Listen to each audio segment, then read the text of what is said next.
Hi, my name is James MacIsaac. I'm the Belmont Police Chief, and this is our 9th episode of Ask the Police Chief, where residents can ask questions via email at collaboration@belmontpd.org. You can email your questions. We go through them and we select them to be answered on our Ask the Police Chief episode. On this 9th episode today, we received a question from a resident who asked, how come when I push the pedestrian cross signal at Beach and Trapello Road, all the traffic lights turn red and I can cross, but when I press the light up in Cushing Square, I get a walk signal, but vehicles still turn through the crosswalk? And the answer to that is we have generally in town 2 types of phasing, is what we call at our intersections. The ones in Cushing Square are what we call concurrent phasing, and what that does is it will give a green light to, say, people heading eastbound on Trapello Road or westbound on Trapello Road at Trapello and Common. At the same time, a pedestrian waiting to cross Common Street will get a walk signal. So you have a pedestrian with a walk signal, and you have a green light for cars that are traveling in a parallel direction to the pedestrian. And the motorists have to be aware that though they have a green light, they must yield for the pedestrian in the crosswalk when they're turning on a concurrent phasing intersection. And the reason why intersections are designed with concurrent phasing is that it allows for a quicker time for pedestrians to cross the street so they're not waiting that long, and it also allows to keep traffic going. With the exclusive pedestrian phasing, we have those, off the top of my head, we have them at Beach and Trapello, we have them at School and Common, and School, Common, and Waverly. The new intersection down at Concord Ave and Godin has an exclusive phase. And what that does is it allows, when you push the button, all 4 traffic lights will indicate red and allow the pedestrian to cross the street. Some communities will even give an indication that pedestrians can cross diagonally across the intersection, which is okay on an exclusive phase stoplight.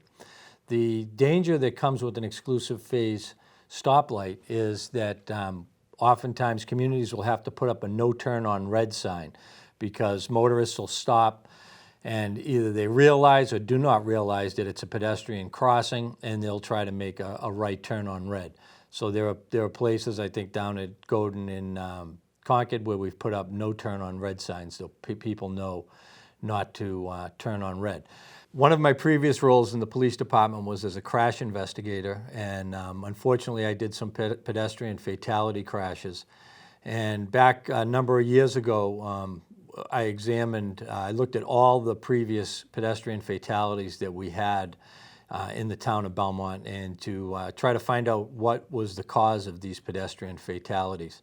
So since 1946, we've had 40 pedestrian fatalities.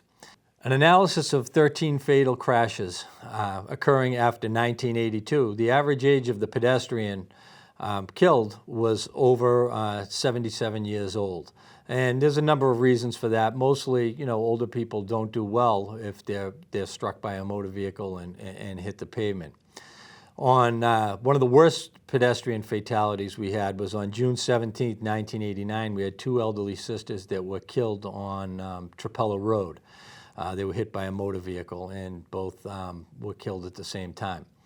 It's important to note, though, because most of the motor vehicle complaints we get at the police department involve speeding motor vehicles, and everyone will say, the speeding cars, somebody's going to get killed, somebody's going to get hurt, which is absolutely true. Speeding vehicles do lead to, pedestrian crashes, and they do lead to motor vehicle crashes that have higher impacts and more injuries.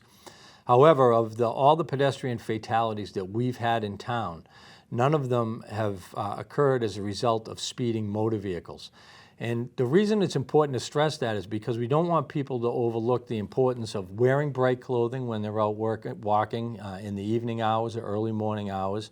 We want to stress to people the importance of knowing their limits as pedestrians and times they can cross the street and where they should cross the street. And we also want motorists to be aware that they need to pay attention. These fatalities all occurred because of operator inattention. You know, maybe somebody wasn't paying, they weren't paying attention, they were looking the other way. Fortunately, you know, we had one recently that I can't really discuss too much because it's going to trial, but there are a lot of things that can distract drivers, and drivers need to pay attention. And what's interesting about the 13 fatality crashes that we've had since 1982, 7 occurred in unregulated crosswalks. That's crosswalks with no traffic lights. So you take a crosswalk like the ones down at Belmont and down by Linda's Donuts. Those crosswalks are crosswalks where you really need to pay attention because you're crossing probably about 60 feet of roadway, and there's no traffic signals in those crosswalks. And the way the law works in those is when the pedestrian begins to cross, the motor vehicle's traveling on that side. So if a pedestrian's crossing from Watertown to Belmont side, and they start to cross, the motorists have to stop to let that pedestrian cross. And motorists in the other direction have to stop when the pedestrian begins to approach the center line of the street.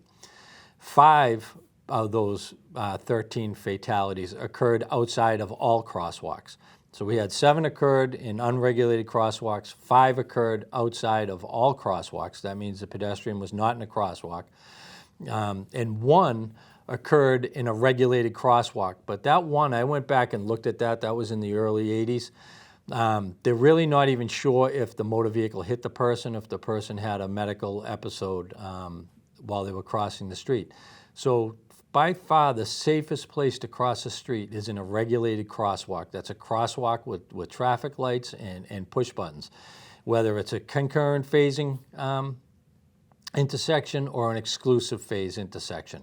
So we want you to stay in the crosswalks, push the buttons, and be patient and wait for the cross signal. Now, this is a map of our pedestrian fatalities since 1982. You can see that they're fairly, the majority of them are on the Trapella Road corridor, with some being over by the Belmont Center area. This is a map of all pedestrian crashes within 10 years from 2007 up to 2018. And again, you'll notice that a lot of those pedestrian crashes occurred on Trapella Road. Now, it's going to be interesting to see what the next 10 years look like, because Trapella Road has been re-engineered, as everybody knows, has been narrowed. We have neck downs, we have bump outs, we have better traffic signals. And right off the top of my head, I can tell you that we do not have as many pedestrian motor vehicle conflicts as we had before in that area. And I think a large part of that is due to the engineering that has been done on Trapella Road. And speaking of Trapella Road, I will still get back to the crosswalks down in the Linda's Donut area, down in the Grove Street area. They're asking people to cross a lot of roadway with an unregulated crosswalk. Now, you can walk about an extra minute and a half or 2 minutes from either of those crosswalks, and you can push the button and cross at Grove Street in Belmont or School Street in Belmont. And that will provide you with a pedestrian crossing that's much more safer. So if you have the time, if you're going to catch the bus, think about walking up to the intersection at School Street. If you're coming from Worcester Street or something, and walk maybe down to the intersection at Grove Street where you can push the button. So that concludes our episode, this episode of Ask the Police Chief. If you have questions that you would like me to answer on the Belmont Media Center Ask the Police Chief show, please feel free to email us at collaboration@belmontpd.org. Thank you.